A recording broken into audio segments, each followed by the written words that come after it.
It's time for the mid-year freakout tag.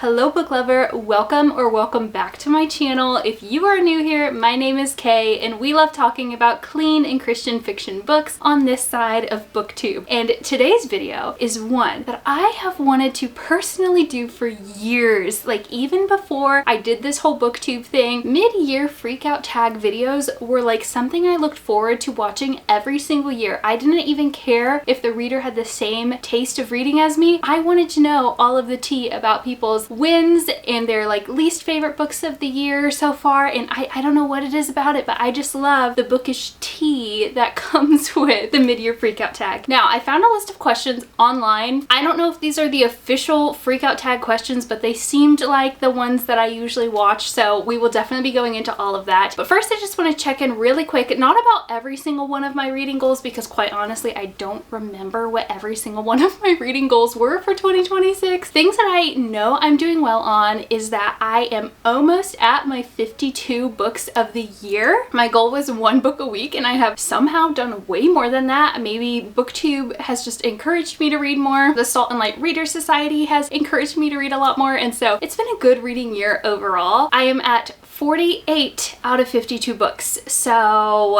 I'm just going to ride that wave of just being awesome and almost having finished my goal for the year by the middle of the year. And then another goal has been to read one nonfiction book a month, and I think so far I have read 5 out of the 6 months of the year. I'm on track. I'm a little behind, but I'm not worried about that. I definitely think that I will be catching up to finish the 12 nonfiction books. And then there are some goals that I know I haven't done super well on. Like, did I have the goal to mindfully buy books to where I would read them on my Kindle before physically purchasing them? Was that a goal of mine? Hey, by the way, has anybody told you that your hair looks super great today? Okay, let's go on and go ahead and jump into the questions. So the very first question is, what is the best book that you have read so far this year? And boy, did I love this book that I read recently so much that I made a whole nearly 20-minute video about this specific single book. Yes, I did, and I think you should go watch it because I really want you to read this book. And that book is Reviving Embers by Paige Reed. I have like too many words about this book, but also like I'm speechless. I'm so excited to jump into the rest of the books that she currently has out within this world. This is Christian, non-magical, romantasy world. There's lots of political intrigue. There is just this super adorable, very passionate couple, and I loved this book so much. Paige's writing is so beautiful and she is so like intellectually smart, and the message that she has is such a message of encouragement for Christians everywhere. Reviving Embers is hands down the best book that I have read all year. The next question is, what has been the best sequel you have read all year? And while I have enjoyed this entire also Christian romantasy series, A Court of Vipers by Ashley Willingham is book 2 in her War of Crowns series, and I loved the third one. I absolutely loved the third one, but there was something about this one specifically that I just was glued to it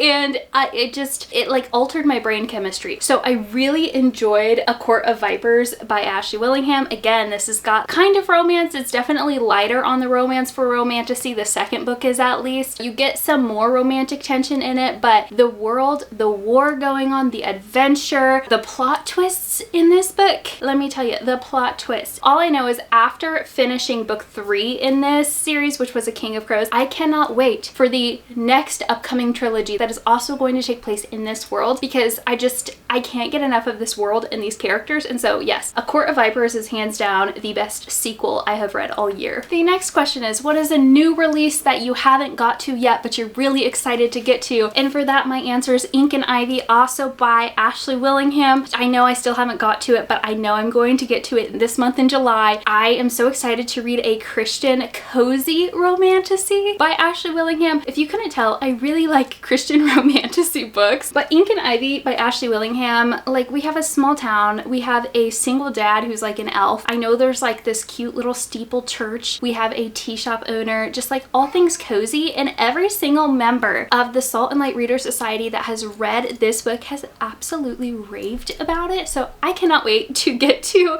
Ink and Ivy, and you betcha it will be in July of 2026. Mark my words. The next question is, what is your most anticipated release for the second half of the year? And if I'm being totally honest, I have not really kept up at all with the books that are coming out. I'm just loving reading new books by Christian indie authors. So those are kind of things that just like pop up on my radar as I'm like scrolling through Bookstagram, or I am looking through Christian fiction like Facebook groups and things like that. I don't know what Ashley Willingham or Paige Reed plan to release in the second half of the year, but I would say anything by them are my most anticipated releases because they are two of my top favorite authors at the present moment. But really, I have no idea. I have no idea what else is coming out in 2026. I just have been flying by the seat of my pants this reading year. The next question is, what is your biggest disappointment so far this year? Guys, please don't come at me. Please don't come at me. But for me, it was the Lord of the Rings trilogy, not The Hobbit. I love and adore The Hobbit. There are parts of this I absolutely love and adore. The disappointment doesn't come from the book itself. The disappointment comes from I was expecting to love it so much more than I did. I was expecting to be like at the top of the fan base for The Lord of the Rings, and I'm just not quite there. I feel like there are things that I absolutely loved about it, but I struggled with Tolkien's writing particularly. Is he a genius? Does he write beautiful allegory into his story? Does he write amazing characters and friendships? Yes. I love all of that about this series, but I just expected to love it so much more. And so I think the fact that I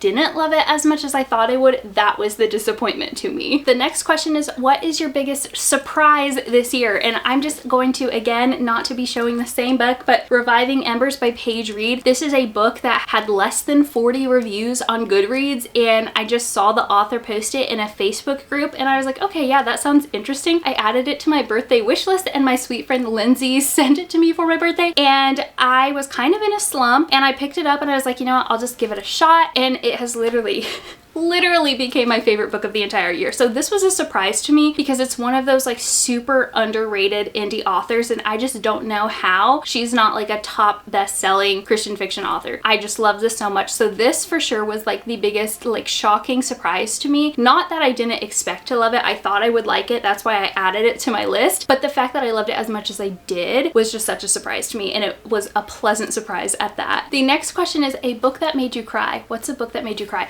And I am currently letting my father-in-law borrow this book, but I'm going to say Theo of Golden. I did a whole reading vlog on Theo of Golden, so I will link that in the description box if you're interested in watching that. But I was crying. That book had me crying. It is a beautiful, beautiful story, and yeah, so that one was definitely a book that made me cry. The next question is a book that made you happy, and this was another surprising one to me, but Seeking Persephone by Sarah M. Eden. Honestly, almost every single book that I've read by Sarah M. Eden this year has made me happy. Like her wit, her humor, she just cracks me up, but also she just writes a Regency romance, and I've just learned that I love Regency romance so much. I don't know if it's the era, the balls, the dresses, the banter between the characters, but Sarah M. Eden has became hands down another absolute top favorite author of the year. And so because of that, just all of her books have really made me so happy. So Seeking Persephone, people have mixed reviews on this, but personally it is like a top tier all-time favorite for me because the humor in it is just so funny and the characters are so lovable. I've read the next two sequels to this. I've started another series by her. And so just Sarah M. Eden, her books in general just make me so happy. And the final question is, what books do you want to read by the end of the year? And so I'm going to hold up both Seeking Persephone and The Kiss of a Stranger because I am wanting to finish the entire, both of these series. So The Kiss of a Stranger is the John Quill Brothers series, and Seeking Persephone is the Lancaster family series. But if you didn't know, these these two series by her come together by the last book in the series. So a John Quill brother and a Lancaster get married in the very, very last book of the series, so they intertwine. I'm gonna put up on the screen the reading order for this that I'm following, and I'll check off the books that I have read. So the ones that are not checked off are the ones that I still need to read, and this list came from Sarah M. Eden's website herself. She has a few different reading orders, but this reading order is specifically if you're wanting to read the John Quill brothers and Lancaster family in the order that it goes together. So this is definitely the top series I think I want to finish by the end of the year. The final two books, I'm taking a little bit of a different turn from the rest of the books that I had in this video, but the final two books that I want to read by the end of the year is still The Count of Monte Cristo by Alexander Dumas and then Jane Eyre by Charlotte Bronte. These are two pretty hefty classics, and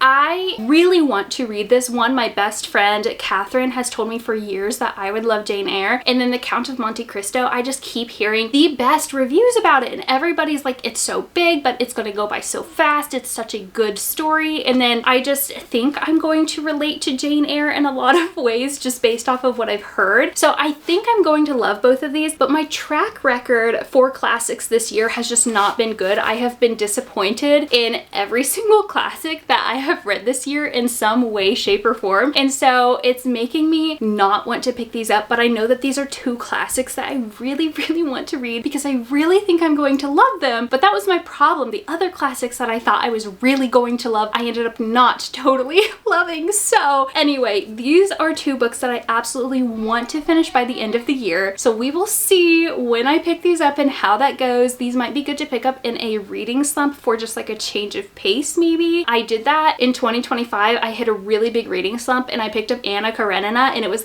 one of my favorite books of the year, and it's still one of my favorite classics. So I know I can read big, intimidating books. If you can read 1800s Russian literature that's big on the politics, I think I can handle Jane Eyre and The Count of Monte Cristo. We'll see, but these would be the other two books that I want to read by the end of 2026. Have I properly freaked out? Maybe, because I was thinking this isn't really a freak out type of video. What are you freaking out about? But I guess talking about books that I'm really excited about, that I really, really loved, it does kind of give you a lot of energy. So I am so happy that I finally got to do my first ever mid-year freak out tag. That was just so much fun. So if you made it this far in the video, please leave me in the comment section any emoji that looks like it's freaking out to you. Any sort of freak out emoji. And then also, I just want to know, what's your favorite book that you have read so far in 2026? Please leave that down below. If you want to tell me what you loved about it, do that. If you just want to leave me the title and the author, please do that. I love getting recommendations from you guys. Thank you guys so much for watching. I believe next week I will have my June reading wrap up, and then we will probably get on to my bookshelf tour. I've been promising the bookshelf tour and I just keep getting distracted by other videos, but you know what? It's totally fine. I could take my time with that. But anyway, I hope you guys are doing great. I love you guys so much. Thank you so much for all of your love and support. Please don't forget to like, comment, and subscribe. And I just hope you have an absolute blessed week, and I will see you next time. Bye!